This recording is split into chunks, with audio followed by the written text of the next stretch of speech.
Namaste again, art friends. Mr. Willyerd here one more time to continue on with the Tibetan prayer flag project. I loved going over that information with you last week. It was very interesting to find out symbolism from different cultures and different religions and lots of different things that people on the other side of the world believe. And it's just such a good message as well. So we're going to continue on with that project and that message, and we're going to create our own Tibetan prayer flags today. Alright, so art materials that you're going to need are going to be a little bit different than the video I did last week. I'm so sorry for the confusion. I just made up I just figured out I wanted to do something a little bit different. Not a lot, honestly, but something a little bit different than what we originally had talked about. So please don't be too mad at me, but I think that this will work out a lot better for most of us. Today what we're going to need is I've provided 3 printouts for you on Canvas, so make sure to check those out. The first one and the one that you'll need is the Lungta printout. Remember, the Lungta is the wind horse from the video, and that was the sacred or mythical creature in Buddhist tradition that actually carries the prayers and sutras of goodwill to all sentient beings. The other thing you're going to need is white glue. We're not going to actually glue anything down. We're going to do something awesome and special with the glue this week. And this can be Elmer's glue or just any type of liquid glue. Should work out pretty well. Third,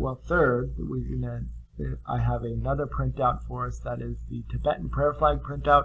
It just actually reviews what we talked about a little bit, and actually has some of the symbolisms as well, which will become important later in the project. Colored paper squares. The colored paper that we're going to use this time, instead of using cloth, we're going to use just paper, but the colored paper should be still one of those colors of the Tibetan prayer flags, which is blue, red, white, green, or yellow. So any of those colors will be just fine. And just as a side note, you want to make sure that it's that the paper isn't like super thick paper like cardstock paper. You want it to be a bit thinner to be able to work well with what we need. We'll talk about that a little bit more. To add a little bit of color to it, we're also going to be needing crayons or colored pencils, which you'll see what we're doing with them this week. And of course a pencil and eraser. We're going to do a little bit of drawing, and a black marker would be optional to have with that as well. The final printout is a Goodwill Words printout, which is part of our message that we're going to be putting on the prayer flags. We don't necessarily need to write prayers on the prayer flags. We're going to be writing positive messages and meaningful things to us. And last but not least, a string or tape because these are prayer flags and they need to be hung out in the wind to actually work. If you would like to and you have those items, then it'd be something that you want to take your flags that you create and hang them outside where the wind will catch them and the Lungta will be able to carry them to all creatures. So let's take a look here. Alright, first thing, let's talk about that printout of the wind horse. Okay, this is the printout here. The image that I provided for you should print off at this size. If it doesn't, then you might have fill page on the options for your printing or something along those lines, or you might have to have a parent talk to you about, or a parent help you with making sure to shrink it down to the right size. One thing that I did is I took this image and I put it in a Word document, and I was able to take that image in a Word document and shrink it down to be about this size. So this size is a little bit less than half the page tall, because we don't want it too big, but we also don't want it super small as well. So get this printout there, and then what you're first going to do is actually grab your glue. Okay, I'm using some Elmer's glue here, and you want to make sure that the cap is nice and clean on the glue, that you have a nice that the glue will be able to flow out really evenly and nice, and then you'll be able to get that to work very well. So with the glue, all you're going to actually do is you're going to trace along the lines. There's a lot of lines here, but you're going to trace along these lines of the lung taw.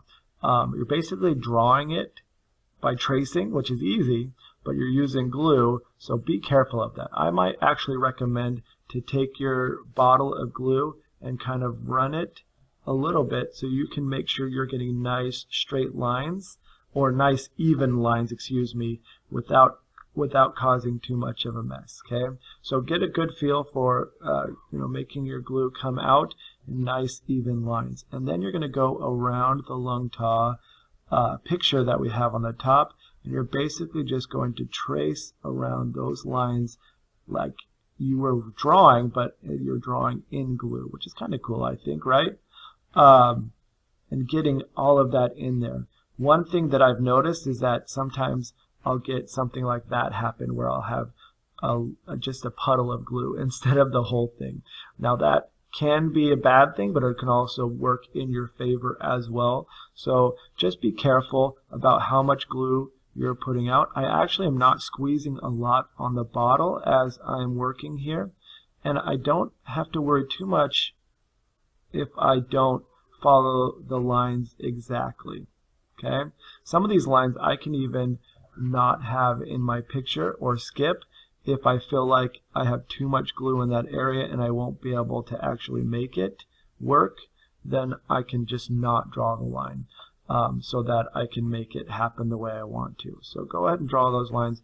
Some of the best lines that you're going to want to, that you may need to skip on this, because it is a smaller picture and we've got some liquidy glue coming out, is these lines for the harness, all of these little bells and things on there, just the smaller little details in there you may not actually need to have. If you've got the outline and a couple of the details inside of the wind horse, then you should be just fine for what we're doing. I am sorry. I have the bell ringing in my classroom because it is time for school to be let out where I'm at right now. Sorry about that bell. Let's move on here real quick. I actually finished one earlier because after you're done tracing this in glue, you're going to need to let it dry for a few hours. Put it, outside or in a sunny spot, or in front of a fan with it weighted down or something if you want it to go quicker, but then let it dry all the way. I have one here that I let dry all the way here, and you can kind of see the glue on it. Sorry, it's a little bit hard to see in the camera, but you can also see, especially these parts where I had glue buildup happen in these little puddles around here. But it's not bad, or it's not going to be the worst thing if that happens on my lung taw.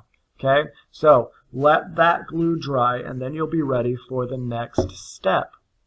Okay, and that is that you got to grab your colored paper. As I talked about before, you can choose any color of the 5 colors that were one of those flag colors. So blue, white, red, green, or yellow are easy or perfect colors to be able to use for this project.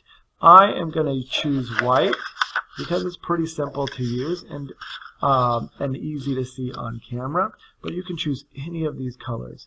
I have this construction paper that's not too thick and it's not the thinnest, but it's not too thick either. So my construction paper works well, but you may want to look at your own construction paper to figure out whether or not you need to get that, or whether or not you can use that. Also, copy paper works well too. And just as a side note, you can see that my flags are square pieces of paper. I'm using 8 by 8 inch squares of paper. You don't have to be necessarily the same as me, but you probably want it something around that size because you see how big it is compared to the lung tile that we printed out. We want something that will be able to accommodate that. If I make it too small, then the lung tile will be far too big for what else I need to do on this page. So what I'm going to do is I'm going to place my flag over the top so that the lung tile is behind it, but in the middle, and I can kind of feel around with my fingers and say, okay, that feels like it's in the middle. And then I take my pencil and I'm going to use green for mine. I'm using a colored pencil, but you can also use crayon, and we're going to be doing a rubbing. Okay, basically, we've done this probably with crayons or pencils before, but you take the bumpy surface and you just kind of rub over it. See how I'm holding my pencil on this side to be able to get a broader surface. You do not want to do your rubbing with the very tip of your pencil or the tip of your crayon. You want kind of the side of it. And if you take your crayon and just take off a bunch of the paper on the side, it's a lot easier to get that rubbing to work really good. Okay, so now I'm going to go ahead and do a rubbing here with my green, and I'm going to rub over my lung tile. You see how easily that's starting to show up my picture? Okay, I'm seeing my horse. Oh, I'm getting to the face of the wind horse here. That's coming down. I have I'm going to the front. Here's the front leg that I'm going over right now. That's working out. Okay.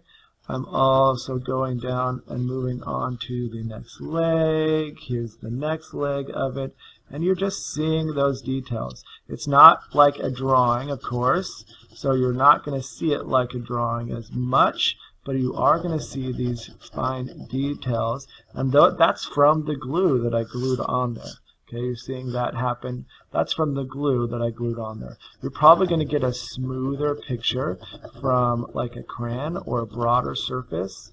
Okay, so if you're like, well, that's a bit, you can see kind of the scribbles of what I'm doing, and you're like, well, I don't kind of like that look as much. You may want to use a crayon to be able to get that in there. Plus, in the middle of me doing this rubbing, part of my pencil started to break apart. So that can also happen. So just beware. I mean, obviously there's always going to be a little bit of a malfunction with whatever it is that you are creating. Okay, so now I've finished my rubbing. So we've got my lung tile here, and I've done the crayon rubbing, and I've got that all taken care of. Well, what is next? Well, we want to start to add the words, the prayers, into the Tibetan prayer flag. So we want to add our words. So let me show you here. I provided for you a printout of Goodwill words on here. It says Goodwill sayings, but you can turn these words into sayings, which is why it's put that way. So like interesting and words that provide positivity towards people, like kindness, mindfulness, courage, determination, succeed, smile. These are all great words to be able to think about and how you're going to use. You can use them either in a sentence or you can use them just by themselves. I chose, in my example, the words peace and love, or excuse me, peace and joy, because I feel like that's a good positive message that we should have for our for these times. So here's my example, and I chose peace and joy. And I didn't choose a sentence, but I could have. I could have said something like wishing peace and joy to all people. I could have written something like peace and joy to your family, or something along those lines. Just using these kind of interesting words and sayings. Let me move this stuff out of the way so we can see the example. Okay. After I've got that, I use my pencil to write it on, and then I also went back over it in marker, which I just feel like it makes it look more finished. It makes it stand out better. And so I did everything that I did in pencil, I went over in marker, as you can see here. Once you've got your words on there, then you're going to add the finishing symbols and pictures on there. These should be symbols and messages that are meaningful, that have a message of positivity that can be spread to all people. So just kind of think about things that are meaningful to you. I thought, for me, these are some symbols. I'm going to talk about these 4 symbols later, but these 3 symbols here have a special meaning to me as well. These are special to me because they make me think of home, and Arizona is my home, and then this is something from Utah where I used to live, and the stars also have a special meaning for me also, and they just help me to feel happy and positive. And so because of that, I placed those onto my Tibetan prayer flag. These symbols here are actual symbols that I found on the printout for the Tibetan prayer flags that you can print off there, and it talks about 4 symbols that appear often on Tibetan prayer flags in the very corners. You can't really see it too well, but you can if you go and look at the printout yourself. Okay, but these 4 symbols represent the 4 what's called the sacred directions. And so like north, east, south, west, to be able to help guide the Lungta to bring the message to all people or all sentient beings in the world. And so it has the Garuda or eagle, the dragon, the tiger, and the snow lion. And I went ahead and drew my own version of those things in each corner because I thought that that was a very nice and good way to be able to create what I wanted to create with this, and be able to spread out that meaning and message to all people. And just kind of a way to stick with the theme of the Tibetan prayer flags. And there you have it. Once you have that in there, and I added a little bit of color to mine, you can add that color if you would like. You don't have to have that color. In fact, Tibetan prayer flags traditionally have the color is just the back of the flag. But if you want to add your own color, this is art class. Go ahead and do that. But regardless, I have now finished my Tibetan prayer flag. There's just one more thing for me to do. And that is to take my string and some tape and go ahead and put the string on the top of the flag and to tape it down, and then go and tie it up in a place where the flag will meet the wind. And that can make this even more special, or make it more like the Tibetan prayer flags that we learned about. The Tibetan prayer flags needed the wind to be able to be carried through to all people, and that was from the Lungta, the wind horse. So just a wonderful message. I hope that you enjoy this project and find a way to spread positivity in the world today. I thought that was a good message to have, and something that can be learned and practiced by all people, regardless of what you believe in or think about. It's just a good message. So you guys have an awesome day creating art, and have a wonderful week. Thank you.